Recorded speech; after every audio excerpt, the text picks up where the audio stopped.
doing this. So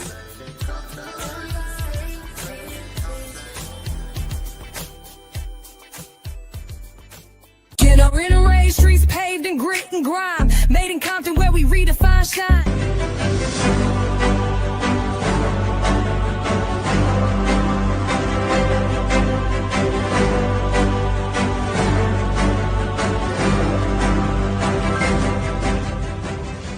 The package open, gotta free it in a hurry. Hey. Drop it in a seam, snap a pick and spit a bar flurry. The spinning racks need refill, but I'm really not worried. Okay. It's the most beautiful thing in the words of Keith Murray. Dipping out in a low and slow-mo tipping. Ooh. Just one tap and it hops up like pogo sticking. This is not a put together, like Robo Chicken. Wow. Still original condition, number match, no parts missing. Right. Willowbrook and Alondra pull over right there. At the Made in Compton store, I can get something to wear. For men, women, and children, all prices fair. Thank you. Got fresh top to bottom. And I slid up out of there, hopped right back in the low looking like new money. Sure It's do. there all you want, but can't take none from me. Ain't none bouts this cute, sweet, nor funny. Nope. Outside in a low ride, rain, sleet, or sunny. Cool. The back window's still empty, ain't earned a plaque yet. Not a renegade rider. Hub City to set. Until next time, one thing you can bet. I'll be on my grind double time, pushing a line extra shine drips wet. And you ain't seen none yet. That was incredible. Much respect.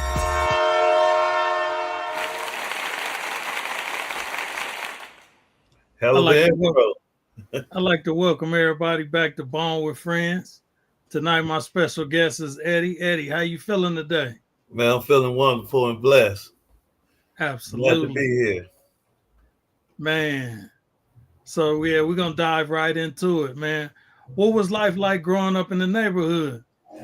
All right, growing up in this neighborhood, being in the bricks is a different dynamic from growing up in an actual neighborhood. I mean, you have your local swap meets inside, local grocery stores inside. You have everything. It's a city within itself.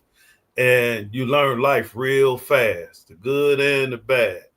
So your choices, you have to be real quick on your feet dealing with up in here in the neighborhood.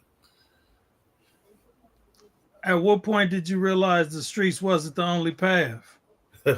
Kept going to prison. Man. Kept going to prison. I mean, that it was like you sit up and you think about what it's like, and then until you finally go up in there, it's a totally different. No, this ain't what I want. But it's like the moment you get that first taste, you keep going back, and then somewhere in life you start saying something got to give, because I can't keep doing this right here. You know, up in there, guys up in there, there's some that'll tell you things to keep you there, and some that tell you things to make sure you stay up out of there. And they give you a choice. And it's just unfortunate I kept picking the wrong choice because I kept going back. And it wasn't until I really sat up and had my second child in there, and it gave me a sense of purpose, as they say. Some we never get out and really act on what we say up in there. I'm gonna get out, get a job, do all of this and that, and don't act on it. But I had a different purpose this time, because I was like, I've been with my baby from the time she was born, and now I'm sitting up in here. So I had a purpose. Now I have to get out and execute. And that's what I did. I got out and execute, got me a little small time job that was paying $12 an hour. Well, I didn't care at the time because I was working for 25 cents up in there. Yeah, absolutely. Man, I can dig it. Yeah. What was the hardest part about breaking the cycle, though? The hanging out, the chilling, trying to be a part of something that you think is good. And really, I had a family, but I wanted a different kind of family, should I say, unquote, that the streets gave me that made it possible for me to survive out there, move around, function, do certain things that I knew I couldn't do with my regular family. And once I got that full taste, it was like no turning back. And that's why I kept going in and out, in and out, in and out. I had that taste. So once I broke it, it was hard because, like I say, when I got that $12 an hour job, I didn't know how to budget. Because when you out here, you spend money, you get up the next day and make twice as much as what you had yesterday. So budgeting money wasn't even on my list. So when I got that $12 an hour job and I blew through my first check so fast and I had to wait till the next check, I was broke for 2 weeks. And I didn't like that feeling because I never felt that feeling before outside of being locked up. So once I got to that second check and I started putting in perspective, everything started moving in a different direction. And Mm. once it started moving in a different direction, a whole lot of things started changing. My way I kick it with people, who I socialized with, how I was hanging out, and what I was hanging out for. Hey, so you say your second kid being born, that's what made you break the cycle, right? Yes, because I wasn't in my first kid's life because I was constantly hanging out on the street and constantly being in and out. And this one, I was actually out and I watched her be born. I watched her little head pop up. And Nice. it was like, I don't know. I guess all of the softness came up out of me when I seen that. You know what I'm saying? My back was against the wall and I didn't know how to control it. So once I held her, it was like, Eddie, your life had to change now. It's not the first one you wasn't around. This one you is. So how you gonna play this out? You can repeat the first go down, or you can change something right here. And that $12 an hour job and that my baby changed me. It started moving me in a different direction because I didn't want to be separated from her no more. If I had to go out on the corner and scoop dog shit up just to be with my kid, guess what? I'm gonna be a smelly motherfucker. That part. Be a smelly motherfucker. Come on. So would you say she motivated you and influenced you for a better life, take a better path? Man, yes, in a whole lot of ways. And then my mother and my family. Something they've been telling me all the time, something gonna come into your life that's gonna change you. I don't know how much you're gonna listen to us on it, but it's gonna happen. It's how you gonna deal with it when it come, and if you paying attention when it come. And it just so happened when my baby came, I was paying attention because I didn't have nothing else going. And she motivated me a whole lot. She gave me perspective to stay out here. My family gave me the common knowledge to start acting on things that I usually wouldn't act on and start putting it together and making sense out of it. So how would you define redemption in your own story? Well, I can't go back and change what I done or what I was at first. So I say my redemption part is putting my all into making sure don't nobody go down my path because I have a story. And I would tell my story to anybody that was willing to listen, especially if they was in my position where they haven't been in jail yet, but their life is going in that direction. So if I'm gonna say redemption, it's me putting forth my all to help somebody else and not congratulate myself, but tell them now that somebody helped you, you do the same for the next person because that's how we're gonna help pull each other, pull our people up. It's doing that. You know what I'm saying? God always say you only need to help one person. When you Mhm. help that one person, you put that knowledge inside them that when you had somebody came into your life to help you, now you do the same thing and you give them that same message and say that now you pick somebody out there that look just like you, move like you, act like you, sound like you, and now you start pulling him up or her, and then you give them that same message. It only have to do one person at a time. So if I'm a roll, that's what I'm gonna roll with. Okay. We're gonna go to a short commercial break and we're gonna come right back to it. Okay, okay.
cpt.com or stop by the Made in Compton store today. 906 South Woodbrook Avenue, Unit B, Compton, California, 90220. Thank you in advance. Let me run that back real fast. I have to be online here. Thank you, everybody. So you can hear that when on this platform called the website window.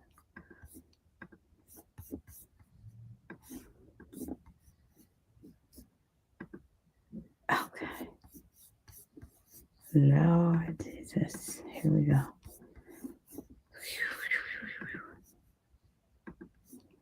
Sharing the screen.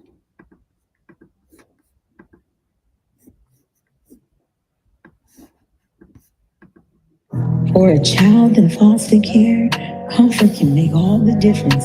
That's why the Made in Compton store created the Teddy G campaign, giving children a soft bear they can carry in their backpack wherever life takes them. Each Teddy G represents hope, love, and security until adoption brings them home. When you buy a Teddy G, you share what each Teddy G represents: hope, love, and security. Will you donate a Teddy G to a child in foster care today? If so, stop by the Made in Compton store and make your purchase or place a note in your online order that a Teddy G is to be donated on your behalf. Because no child should face the world without comfort. No child should be without Teddy G. Visit MICPT.com or stop by the Made in Compton store today. 906 South Woodbrook Avenue, Unit B, Compton, California, 90220. Thank you in advance.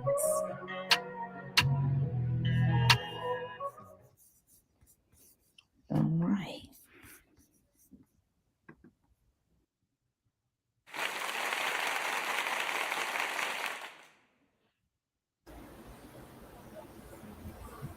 Yeah. So, Eddie, what does leadership look like to you in the streets and in the community? Leading by example, leading, showing a path that you give them the opportunity. You can't make nobody do nothing, but you give them the opportunity, because from being out there on the streets, I have best knowledge of giving them from a perspective of my own. And leading by example is telling them the pitfalls and the traps that's out there. What you think is good is not good. What you think is beneficial for you is not beneficial for you. Sometimes you have to get with people that really seen life, that the older generation. A lot of these youngsters will say, well, you don't know what you're talking about. But what they don't understand is that those older persons are still growing up in their generation. They'll never be able to grow up in their generation, the older generation, but the older ones are still growing up in their generation. So they have all the knowledge in the world. So I consider myself older in the damn near the older generation. So these youngsters, I have a lot of advice to give to, if they willing to listen to it, if they willing to have the time to sit down with me and hear my conversation, because that's what all us didn't have that. And we had leaders, but was they the right leaders? Was they the right leaders that was telling us the right things? So now, knowing what I know now, I can be one of those leaders to tell and show the right things, to voice my opinion right, to give them the right information, if not lead them to the people or organizations that can give them what they're looking for in the right manner. Because, being a leader takes a lot of work. It takes a lot of work to be a leader. A lot of people is not meant to lead. Some is just meant to be workers, and some is meant to lead. And the ones that's meant to lead give it they all to show what they're capable of doing and point you in the right direction. Absolutely. So, how do you earn respect now compared to back then? How do I earn? That's a good question right there, because you have to watch how you talk to the youngsters nowadays, for us in the respect part, because some of them only know what you're capable of doing, and that's harming or destroying the community. And then there's some that they don't understand that, so you have to be able to be versatile in both fields. And the ones that's hard knocks, you should be able to communicate, sit down with them and be able to communicate in a manner that they understand. Because you could talk, you can simplify things to them, and they still wouldn't understand it. So you have to break down, you have to sit down and say, all right, I'll listen to you and listen to their conversation and see how they go with it, and then give them the feedback. They might want you, oh man, and F this and F that, and they want you to dialogue like that. But if you're going to try to get across to somebody, you have to be able to talk in a manner that they understand without looking like I guess, a wuss or somebody that they wouldn't trust. Because I want you to come and be able to talk to me. And with that is not breaking down to their level, but elevating them up to my level, and getting sure that they understand what we're talking about and what the priority and what we need to do in order to further they get down, without them feeling that I'm taking them from the streets. I'm not taking you from the streets. That's something you have to do on your own. But I can give you information. I can talk to you. I can sit down. If you need to lean on my shoulder, I'm big enough for you to lean on my shoulder. I'm not going to look at you as a punk. I'm going to look at you as a person that's reaching out for help. So I'm trying to give the leadership skills that I supposed to, that I didn't get. And I'm trying to give, because they only know one thing, and that's go. I'm going to tell you to stop, slow down. And if you're going to go up the bat, hit a base hit, hit a home run, but take your time going around the bases so you see everything before you make an irrational decision. So if I'm going to talk to the guys in the community, and I do, and some of them come from broken homes. Some of them come from parents that wasn't taught themselves. So if your parents weren't taught, how could they teach you something? And most of the time, that's why we run to the streets, because we run into kids just like us. And the kids that have it all and have a good life, I don't understand where they went wrong at. I guess it's something off of TV that they want to be a part of, and they only see these type of things on TV. And when you try to correct them, they so hardcore now. You come from a 2-parent home and a big house. Most kids that's out here don't even have the big house. They don't even rent a big house. Some of them is renting apartments and sharing it with rats. And they don't get that kind of conversation. So that's where I'm at with that, you know what I'm saying? And giving my all to get the kids to understand that we all live hard. And there's nothing wrong with going to talk. Find somebody to talk to that's willing to listen to you. So, yeah. What's one of the biggest issues you see young people facing today?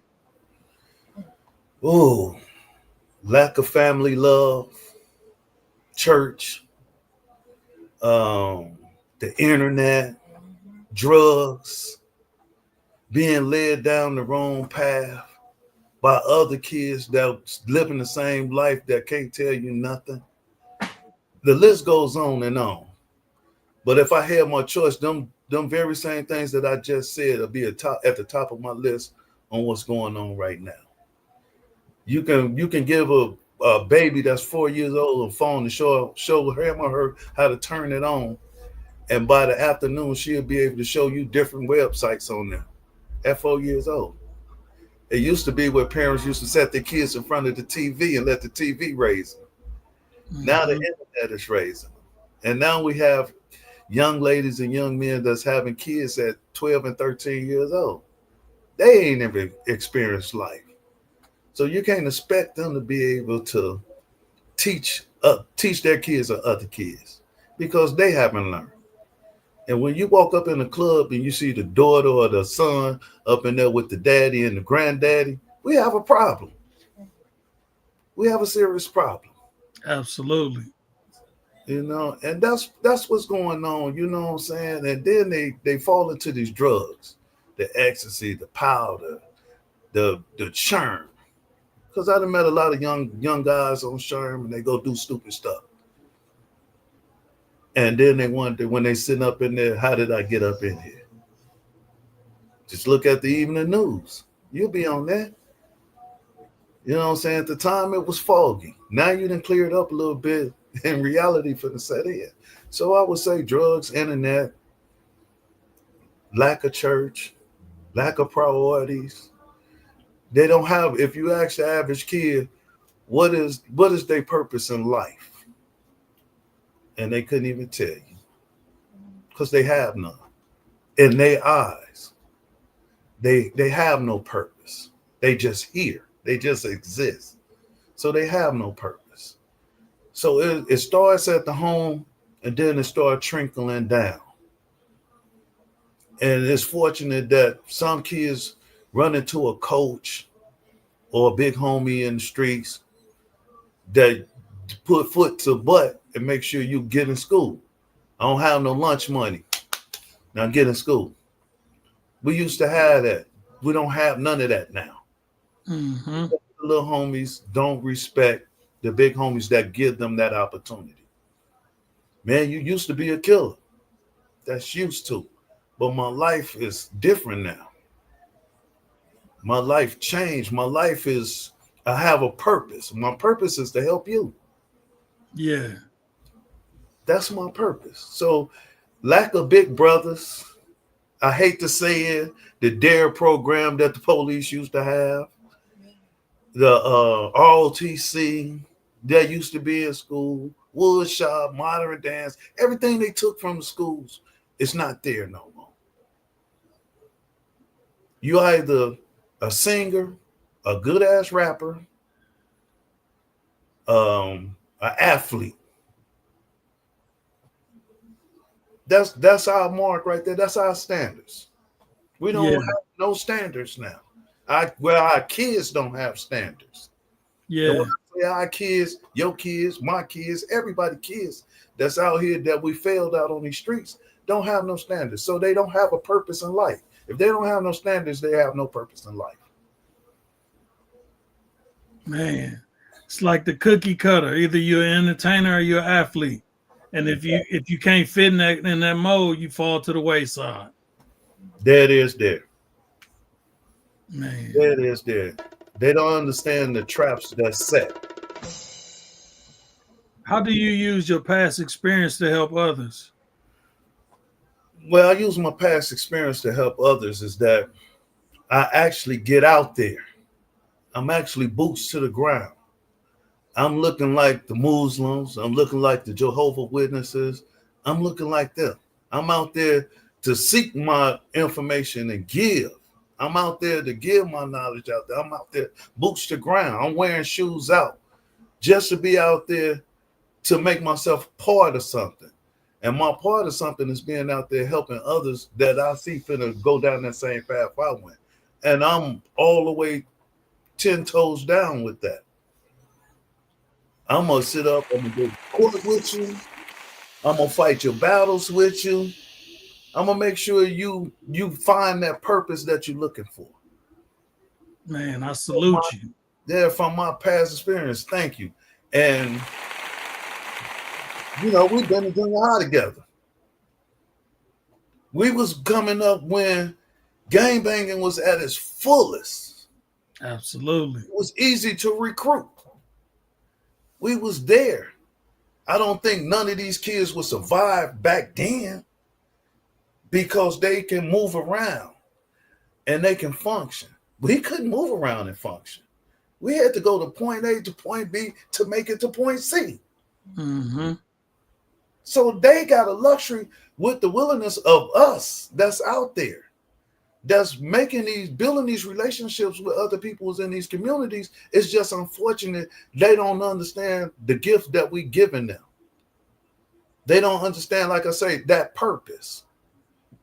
We made it possible where y'all can get around, where y'all don't have to look over your shoulder walking down the street. They had buses that ran, but we couldn't stand. We couldn't even stand at the bus stop. We had to stand behind the building until the bus came and jumped on the bus. So, you know, I'm boots to the ground. And I give them my life experience because I can't tell no lies when I'm telling my life experience. I can't tell you about nobody else. I can only tell you about me and what I went through, what I faced, and what I'm semi still going through, because I'm still learning, I'm still growing. And I've been blessed to have certain people come into my life that help me with that opportunity to change.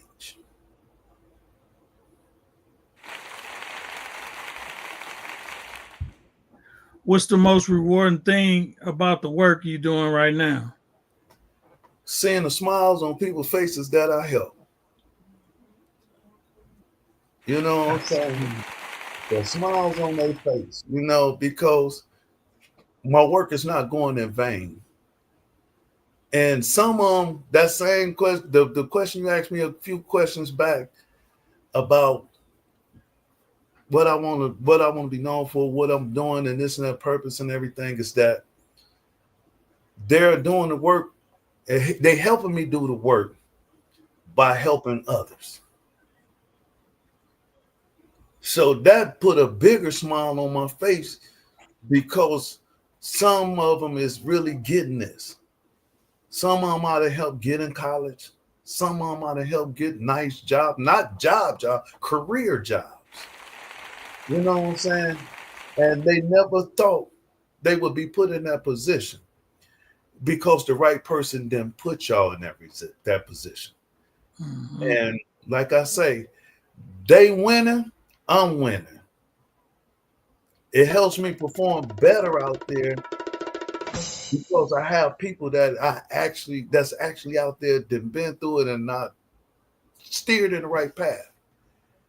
Or they allow me to help them go in the right direction. Let me use that.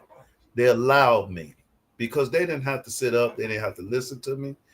They didn't have to take my advice. They didn't even have to listen to my life story. But they did. And for that, I thank them. From the bottom of my heart, I thank them for allowing me to do that, to help them and share it with them. And they took it and ran with it. And that brings the biggest smile, because I say, some people say my smile is better than Magic Johnson. And when I'm glowing, I'm glowing. You know, I'm glowing. Yes. Hey, what changes would you like to see in your city or in the community? More jobs, more trade schools, more opportunities without having to go through obstacles. Come to the ground. I always tell people, if you want to know about what the city, my community, or anybody community need, strap up your boots and get out here and hit the pavement. And let what you see move you, because we know the answers to it. We just don't have the means. Everything is political now. I can help the children in Compton, but I'm gonna need this.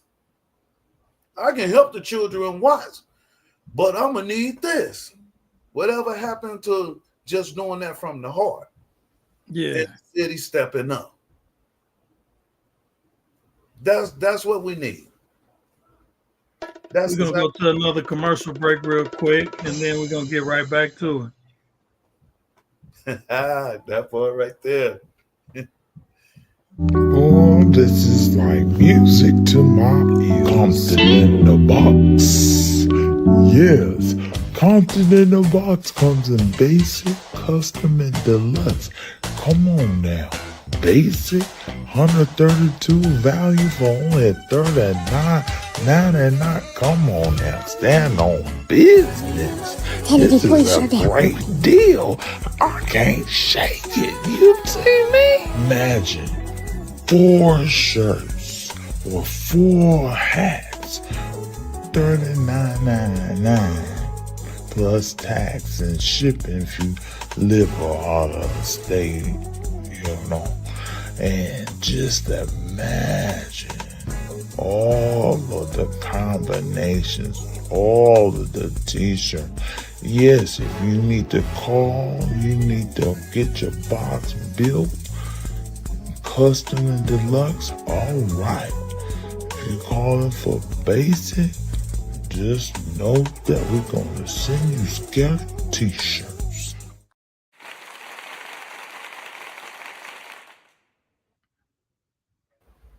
Hey, so how do you think people from the outside can help without disrespecting the culture? Knowing people, knowing the right people, or should I say. If I try to come in Compton to do something, I'll come to you. I ask you, what your community need? I come to you because I look at you as a pillar of your community. And you're a person of interest, my interest, and what I need to accomplish to help you. So I would get with the at-risk, the hard hitters, and I'll go sit and have a conversation with them, even if I have to treat them to breakfast or lunch, and have a conversation with them, and see if that will get me into where I need to do, where I can help them. So if I was doing that, that's what I do. Reach out to you, guys like you. That's a staple in your community that the other guys and young guys will look up to and say, well, okay, Monk was this and now he's this. How do we get to that? Well, Monk had a lot of help. If you wouldn't know that if you wouldn't ask Monk. If you just guess he just went into his pocket and he just did this, he jumped through a whole lot of hurdles to get to where he was at. And he learned along the way. So if I'm gonna get into the community without being disrespectful, I'll reach out to guys like you. Appreciate that. Yeah.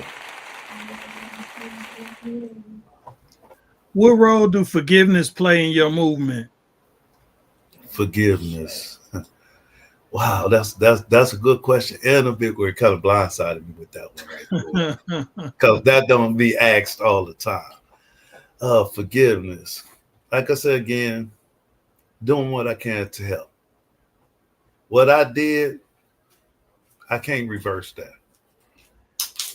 What I can do and where I'm going, now I can control that. So my forgiveness falls in me correcting some of my mistakes and learning from them and making sure others don't go down that same path, because some don't get a chance to forgive someone. I'm in that position where I can do that.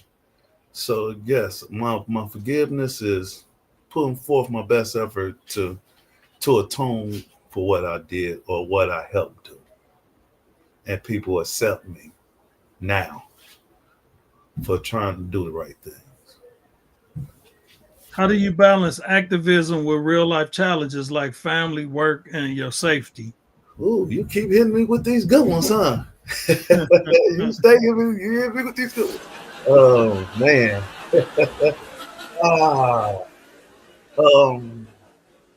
Put my all into my work. Keep allowing my family to bless me and me bless my family. And stay true to what I'm doing out there in the streets. And that's putting my best foot forward and helping others put their best foot forward. So if I have to be out there to be a buffer between the police and my community, that's what I'm going to be. I'm going to be very active when it comes to that, because I done watched a lot of lives get taken by LAPD or Compton or sheriffs, and all of them is not bad. So it's up to me to get my community to understand that there's not a lot of bad cops. It's a lot of good cops. They just in bad situations.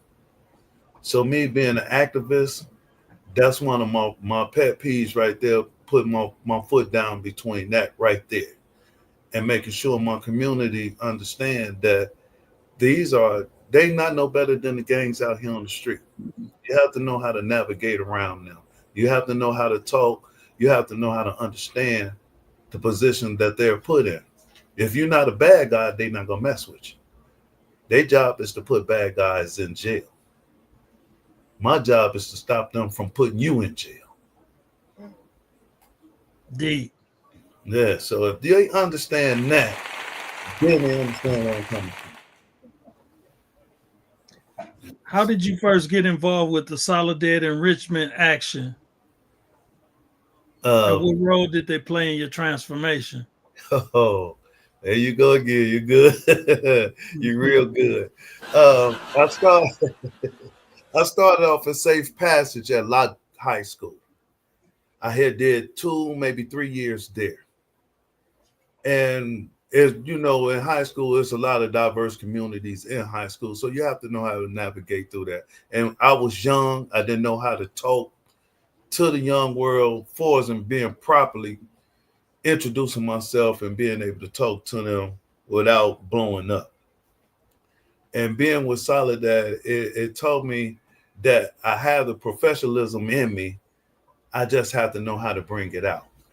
And they send me through constant training. I have so many certificates that look like a dictionary. Um, and I'm just about fluent in just about every conversation. So Soledad taught me a whole lot. It taught me things that I didn't even know I had in me to perform and to be able to deal with my community without my community looking at me as a CI without the W. Because Yeah. I'm a community intervention worker. So they look at I don't want them to look at me without the W. Because your community will drop that W real fast. And I Yeah. never want them to look at me like that. So Soledad taught me how to navigate that right there, because that's the most important thing out here doing that work. It's not being labeled a snitch, a CI, working for the police, any type of name they can give you. Keep my W on there, and I'm gonna make sure these people don't smash down on you. So Soledad taught me a whole lot of things on how to navigate my community. I thought I was navigating it properly, but I wasn't. And they taught me how to talk, how to push through my neighborhood, how to sit up and set up communication bars with my community without having to speak my community language. And we all know that language, the street language. So it taught me how to get away from that and talk to them professionally. Not drop my standards, but try to uplift them to where I'm at, because that's the only way I can get them to understand me. So Soledad taught me all of that, and the list goes on and on. They taught me how to navigate domestic violence. They taught me how to deal with at-risk kids on a proper level. They taught me how to, if we up in the office, active shooters. They told me how to be responsible for the team, a team. And I never been responsible for a team in my life. But they taught me how to be responsible for a team. Murderers, all this. Child abduction. They taught me all of this. And like I say, my knowledge of things goes on and on. And I try to give that same knowledge. I don't keep it to myself. I try to give it to everybody. Everybody should know that. SEA has been helping high-risk youth and families for decades. What do you think make their approach different from other outreach programs? because they're versatile. They deal with all ethnic groups. And they pass that knowledge on to us to be able to deal with all ethnic groups, because everybody is different. Every neighborhood is different. Every person is different. And they taught me how to deal with everything. I can go in some Hispanic neighborhoods and sit down with they hitters or they people and be able to have a conversation with them. And hopefully they ask me, well, what do you need us to do? So they showed me how to navigate in different situations dealing with different communities. They extended so much knowledge to me that, like I say, I didn't know everything at first. I knew go, but I didn't know everything at first. And they gave me the tools to be able to deal with every kind of ethnic group. And I surprised myself at one point because sometimes I talked to my girl, like, man, you know what went on today and where I was at? I never thought I'd be there in a million years. But here I am. So Sarah told me a lot when it comes to that. What kind of impact you seen Saya have on streets and within our community? Any stories that really stood out to you? Yes, I can give you a story. 2016 to 2017. We had 2 years. No, we had a year, 18 months of no shooting, no death, peace for 18 months. And schools and safe passage. We had all of that. And we still doing it right now. I still deal with them guys over there. I'm everywhere. They taught me how to be an everywhere person. You might pull up and see me in this neighborhood like, Eddie, what you doing over here? Man, I'm good everywhere I go. So that's what I try to be. And that's how I want people to look at me that, okay, if we need to go over there to the Nixon, who we need to talk to? Like I say, I'm not going to tell you I'm a head buster over here. I'm not going to tell you I'm some type of big killer. That's information you don't need to know on that part. You just need to know that I'm the right person that you can call to navigate around over here, to navigate in Watts. Sarah gave me that opportunity because, like I say, I was working with people that if we seen each other on the street, we wouldn't be having no basic conversation. So by Sarah hiring people from Watts, I was able to build relationships with other people in other neighborhoods. And to this day, I still have that same goal. Like I say, you'll see me posted up anywhere.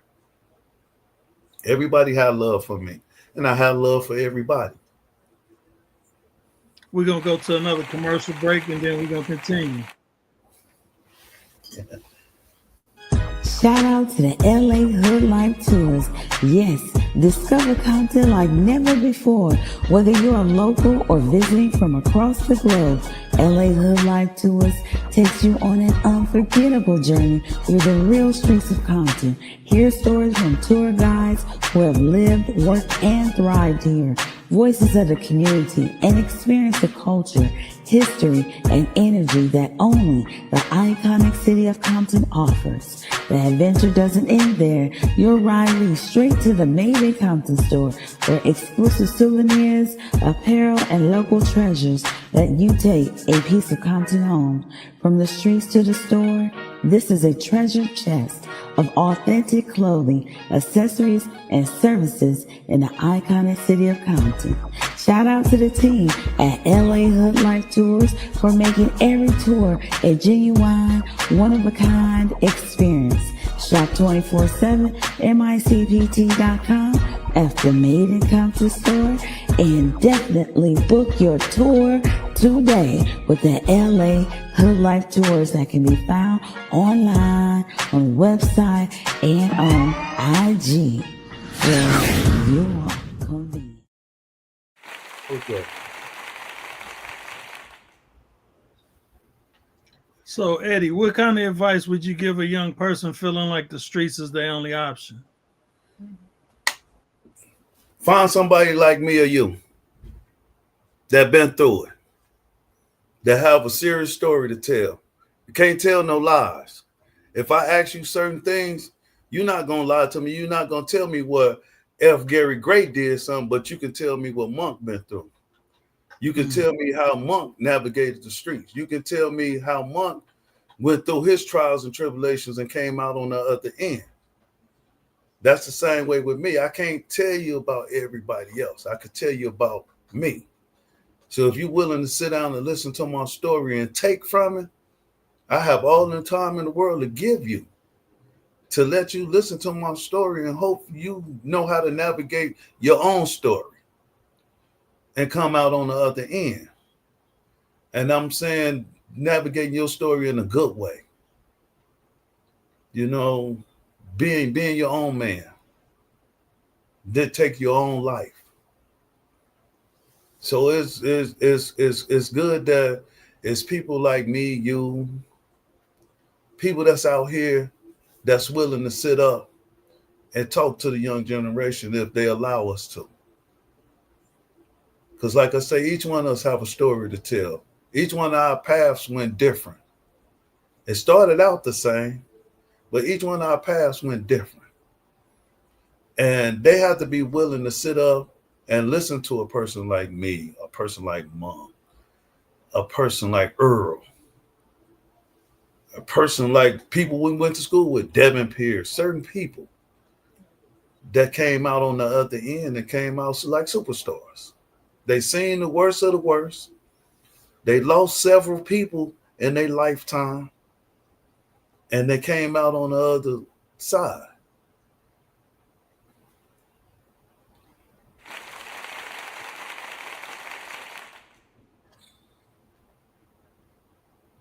So,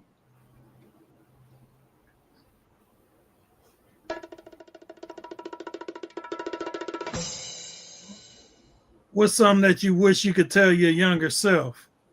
Oh, here you go. Here you go again. Here you go again. um, the, the things I know now, I would tell myself to slow down, be patient, let the process a chance, explore different things other than the things that's right there in front of you. Because sometimes the things that's in front of you is just smoke and mirrors, and we all fall for the smoke and mirrors. So I would say, let the process work. Give it a chance before you get that other rowdy chance, and you will come out on the other end smiling, looking good, and not looking over your shoulder.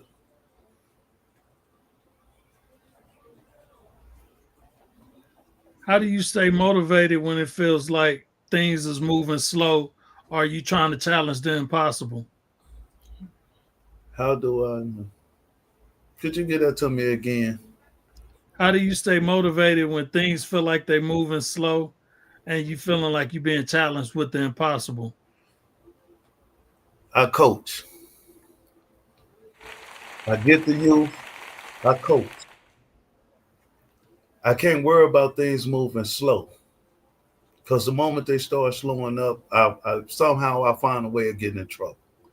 So I coach. I stay moving. I try to help everybody I can. I stay motivated. I motivate myself to be a better person.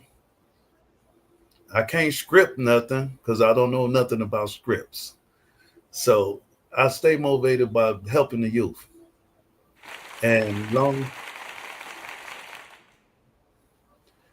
as I'm helping the youth, I'm staying motivated because they keep a smile on my face, because I see a generation that have possibilities. Nice. Look, I like to say, give a shout out to your daughter, Tatiana. She in the comment area. And Damu. I like to give a shout out to Damu, a great supporter. Yeah, that's my guy. That's my guy. And my daughter. That's the one whose head popped out. That's the one Yeah, who that's the motivated you one to right change your there. life. That's the one right there. She keep Absolutely. she keep her knee in my back. Miss Logan keep her knee in my back. They if I fall backwards, it'll be hard for me because they keep their knee in my back. My mama keep her knee in my back. So I have a strong supporting cast with me. Even when I feel like the weight on my shoulders is too much for me, they always in my ear. Love you. Man, it's always good to have a support team. Always. What legacy do you want to leave behind? When they mention Eddie, what do you want them to remember? this is a dude that tried everything in his power to bring positive change in this world. Commended. That's what I'm gonna do. I got one more question. Bring it. How can people connect with you or support you in the work you're doing? Well, I have an Instagram page, Willie Manchester 114. You can reach me there, or you can find me in my place of business in the Nickerson. This is where I do all my work at, my best work, and I work at 109th Rec Center. You can find me there all the time because I'm always out there with the kids. So I'm always in my place of business. Lovely. Okay, we're going to go to one more commercial break, and then I'm going to hit them with the final thought. Got you.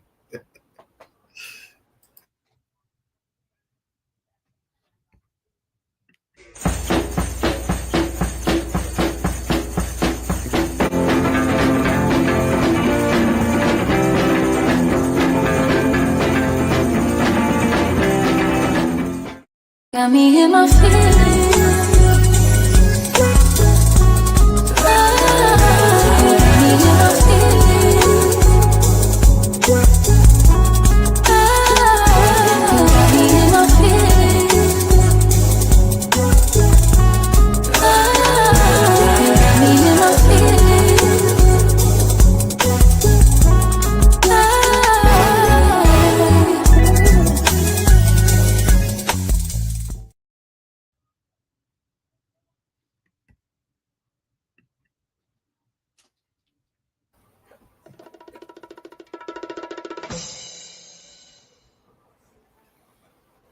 Yeah, I like to read a scripture out of the Bible.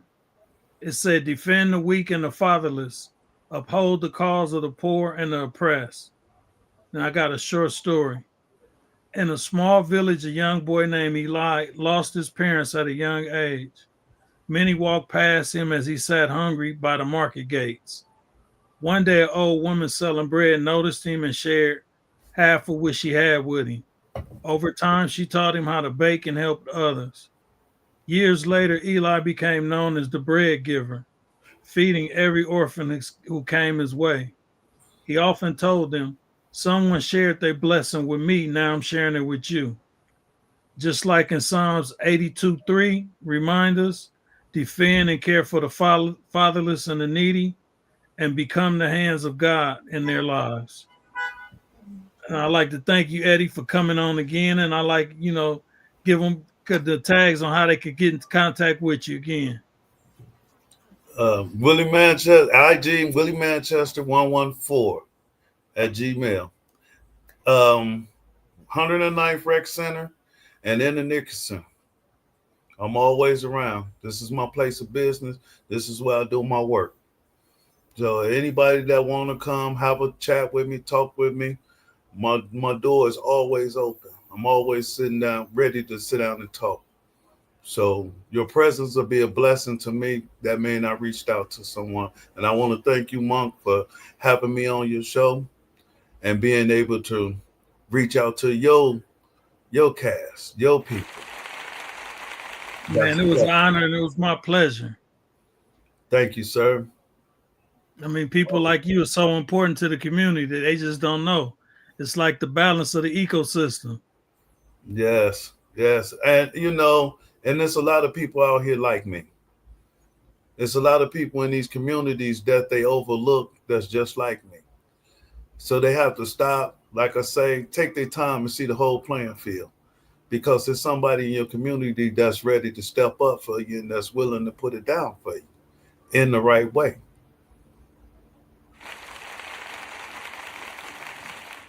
We're going to go to another commercial break, and then we're going to go ahead and close out.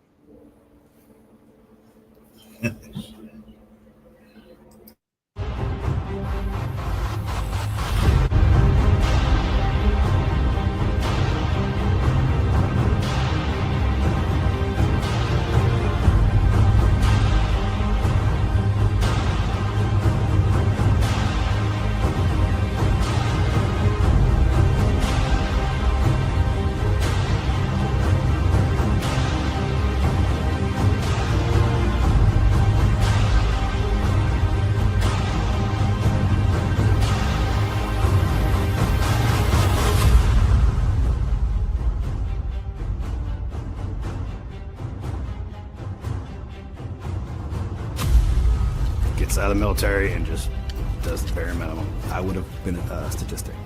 1, 2, 3.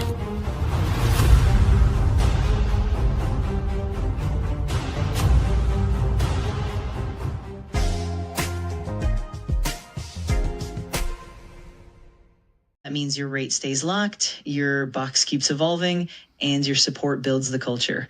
Legacy doesn't wait. It begins now. Join at mitpt.com before December 31st.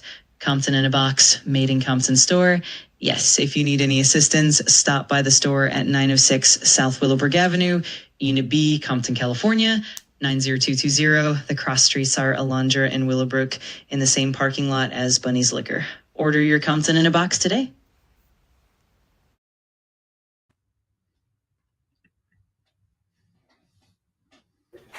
Yeah, I'd like to thank everybody for tuning in to Bone with Friends.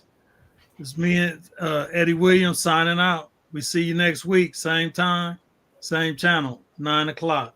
All the time. Thank you, sir. Man, salute you.